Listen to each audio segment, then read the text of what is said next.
Hello and welcome to the Global Dialogue. I'm Shireen Bhan, and today we're in conversation with the global CEO of Hitachi Energy, who's found his way back to India for the inauguration of their new plant in Bengaluru. Claudio, always a pleasure. Many thanks for joining us here. The last time we spoke was in Davos, and it's good to see you here in India. Let's start with that, Claudio. You were here to inaugurate your new plant in Bangalore. Take me through the strategic importance of India, especially in the global context, for Hitachi Energy today. Well, first of all, thank you for having it. It's great to be back, and it's great to be back also, in a more kind of a normal engagement with meeting people, customers, partners, and it was an opportunity for me to participate in the opening of this important factory. It's yet another step for us to make sure that everything that is needed from an energy transition standpoint on the technology side, and particularly when it comes to the grids and how to manage the power quality, how to manage those resources, renewable resources particularly, deliver the electricity at the quality, at the location, and at the time that is needed, with more and more electrification coming on board with electrical vehicles, with industries electrifying to clean up the processes as well. All of that, it's at the center of what we do now in this new factory, which is power quality products and components and systems, all the way from low voltage to ultra high voltage. It's great that we have all those competence here in India as well. And the importance of the market in India, everyone of course sees the importance and the relevance because of the size, because of the growth opportunity, because also of the competitiveness of this market. But for us, it's even more important strategically to support the global growth. We have, out of 40,000 people that we have globally, 5,500 are here, and about half of those are supporting the global growth from an engineering center standpoint, from a manufacturing capacity standpoint as well. And what is also very important for us is that in this energy transition, India understands well all the components, not only the generation side with renewables, with future of hydrogen, hopefully green hydrogen, electrifying the demand, but also understanding what the grid needs to, how the grid needs to evolve. Right. In order to cope with that complexity. So let me link those two aspects. One, the growth story that you spoke of, and then the energy transition. What's the sense that you get from your team here in India about the kind of opportunities that you see along the road? What is the order book position at this point in time? How strong is it looking for you? What's the visibility? So the pipeline is strong. It's strong in India as it is strong globally. As I share with my team, I've been in this part of the space for a couple of decades. I've never seen such a strong, consistent tailwinds from a demand standpoint, all driven by the same rationale, by the same purpose of addressing that carbon footprint and driving that energy transition and accelerating even that energy transition. So across the portfolio that we have, we are now seeing good tailwinds across also the markets, and certainly India, it's one of those.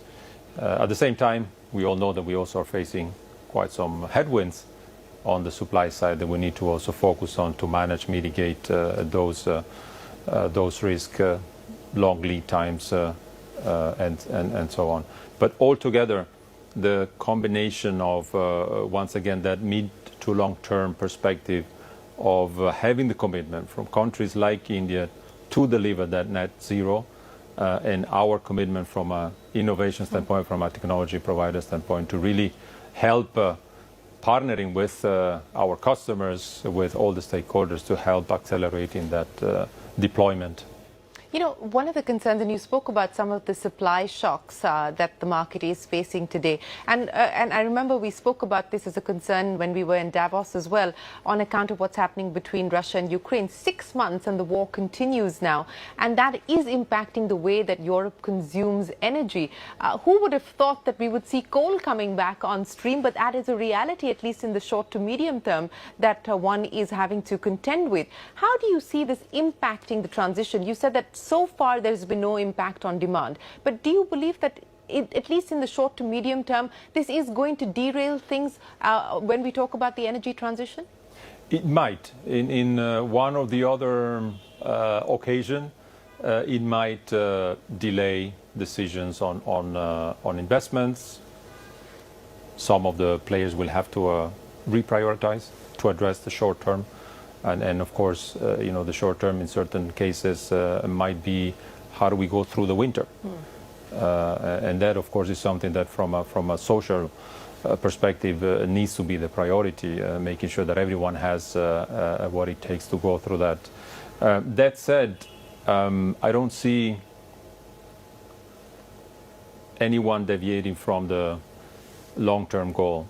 And if anything, particularly in Europe, there is a clear, cohesive view and consistent approach and messaging across the industry, also through the stakeholders, government, that we should not jeopardize that journey that we're in to decarbonize the energy system because of the short term.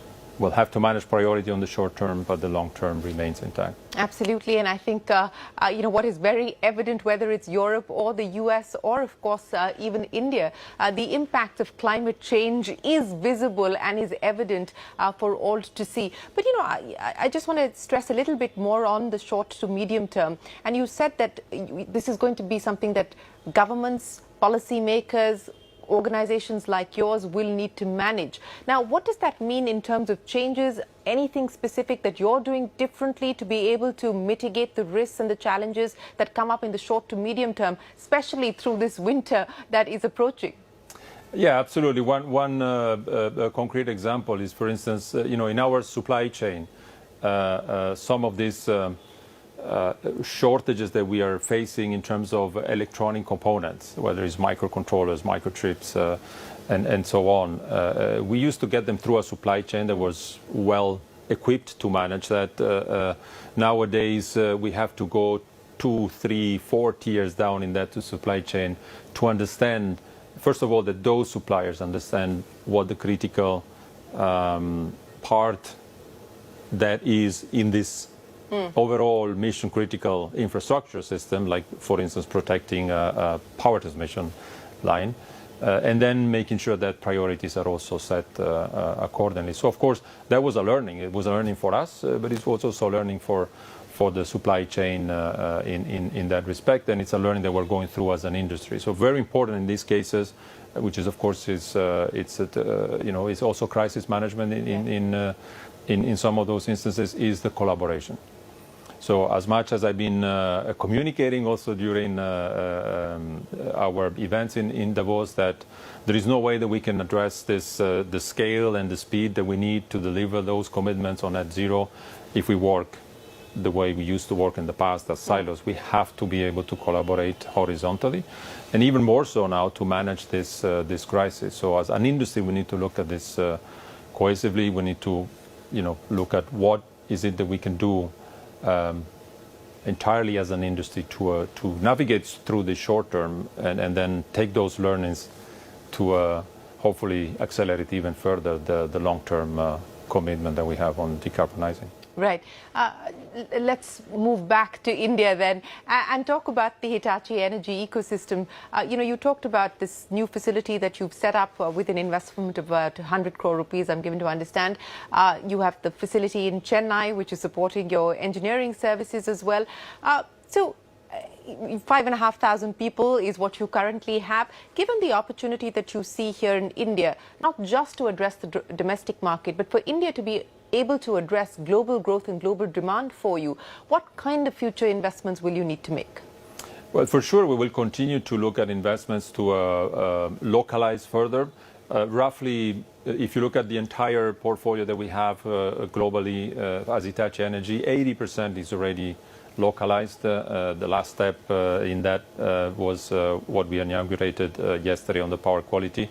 But of course, there are other parts of the portfolio and technology that we continue to invest on globally. And because, as I was saying before, India, it is today already a central part of our global strategy, but even more so looking at what we need to deliver for that energy transition, for that technology to be deployed, India will become even more important in that role, playing a role to help supporting this growth on global scale.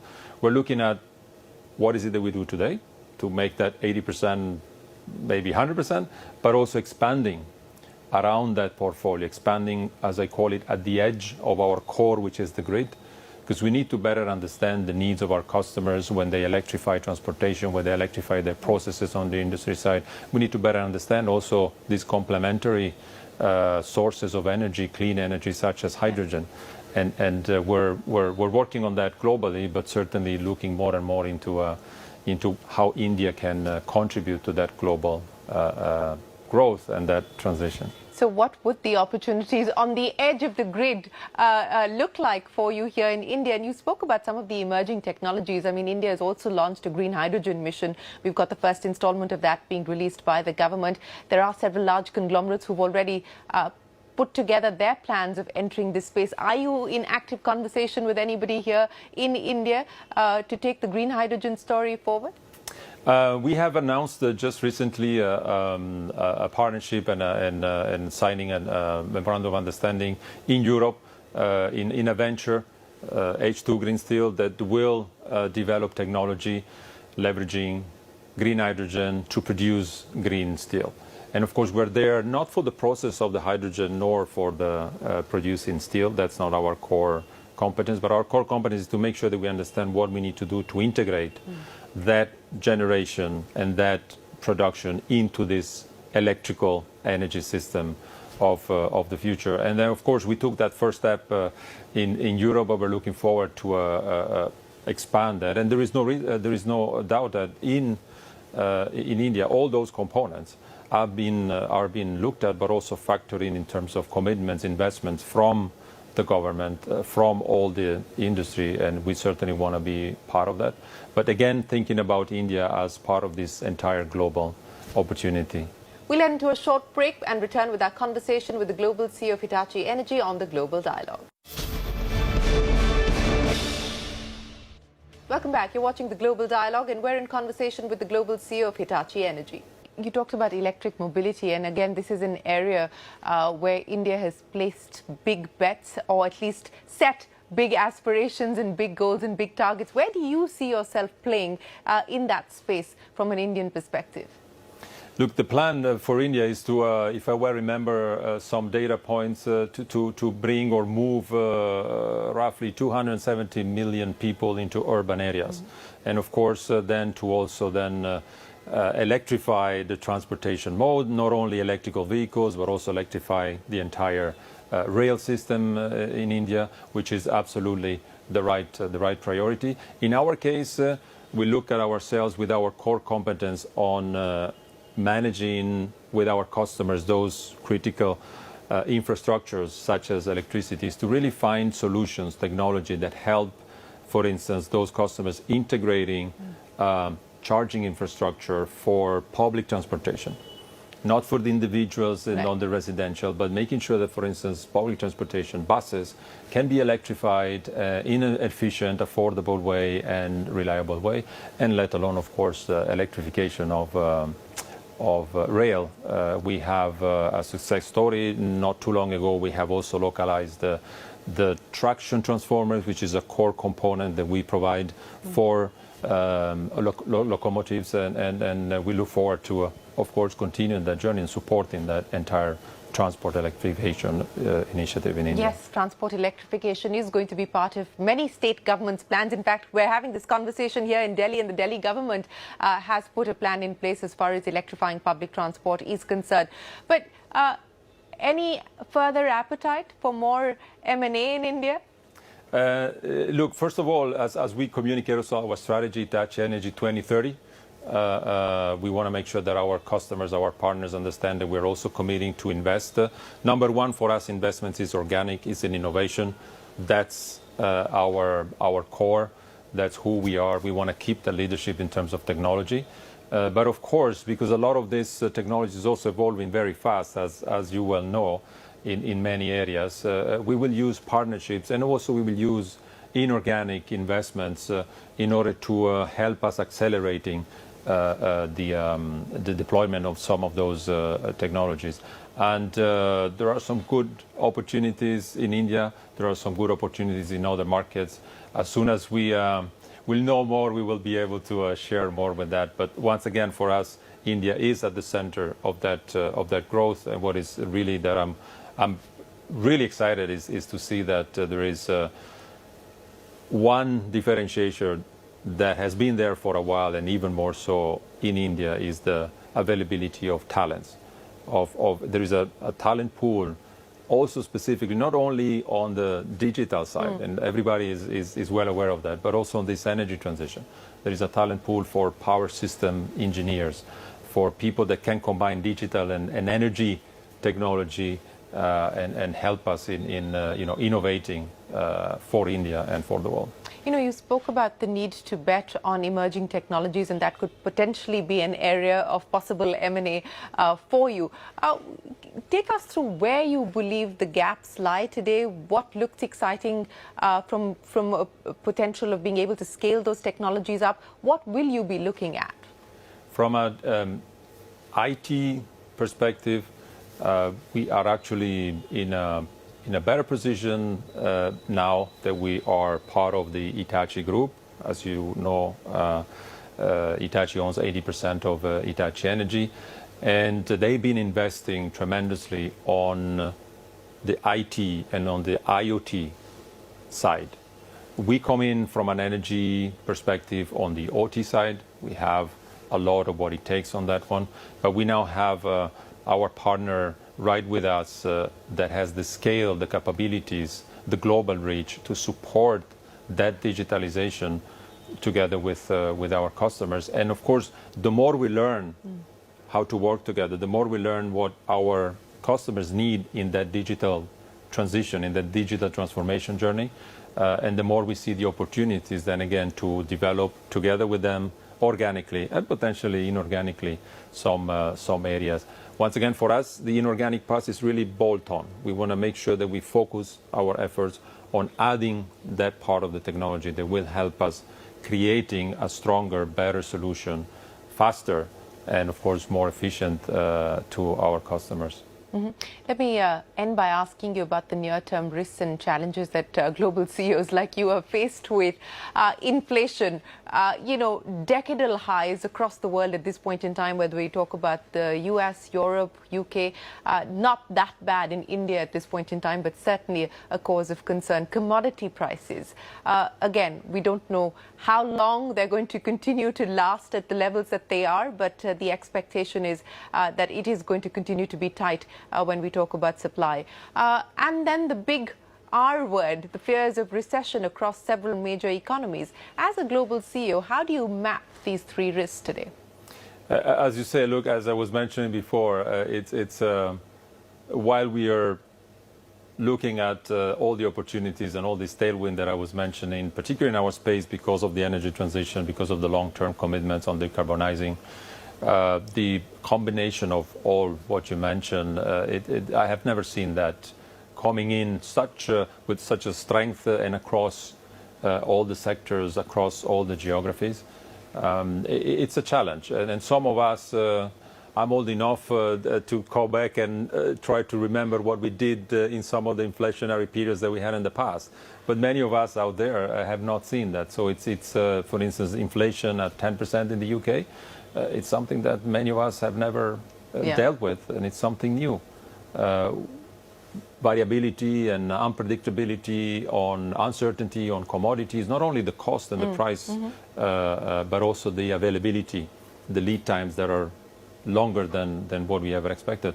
All of that is something that we need to deal with, and what we need to do is to make sure that we learn as fast as we can how to deal with this new environment, and ensuring that once again we do this not as a silos. I won't be able to solve with my team many of these problems. Take the example of the power electronics components, shortages and so on. We have to go all the way throughout the value chain and collaborate with everyone in every step in order to make this work. And we do more and more of that also with our customers and with the broader stakeholders. But what does that mean in real ways in the near term? Does it mean a pause as far as expansion plans are concerned, investment plans are concerned, hiring freezes? Given the fact that there's an uncertain environment that you are faced with today, does it change business strategy in any form or fashion? Does it put things on hold or pause for now? You will always have one of the other projects that we will have to put on pause because the assumptions are not and the parameters are not in line with the decision we made under certain different conditions. But if you, once again, overall, I think we are in a lucky position because we have the demand supporting. So we are in a growth pattern. We are hiring in India. We're hiring globally. We're hiring talents and engineers that will help us in delivering all the commitments that we've been making to our customers and the trust that our customers have put on us. But at the same time, we need to be careful. We need to be selective.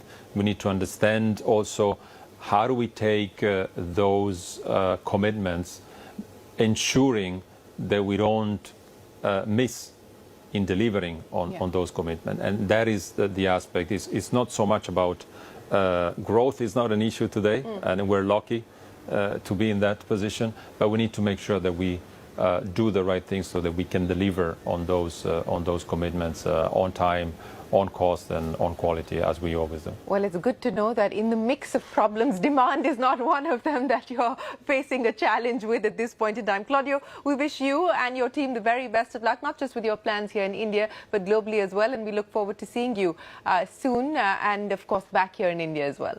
Thank you so much for having me and for your time, and look forward to be back in India soon. Appreciate your time. On that note, it's time for us to wrap up this edition of the Global Dialogue. From all of us here on the team, goodbye. Thanks for watching.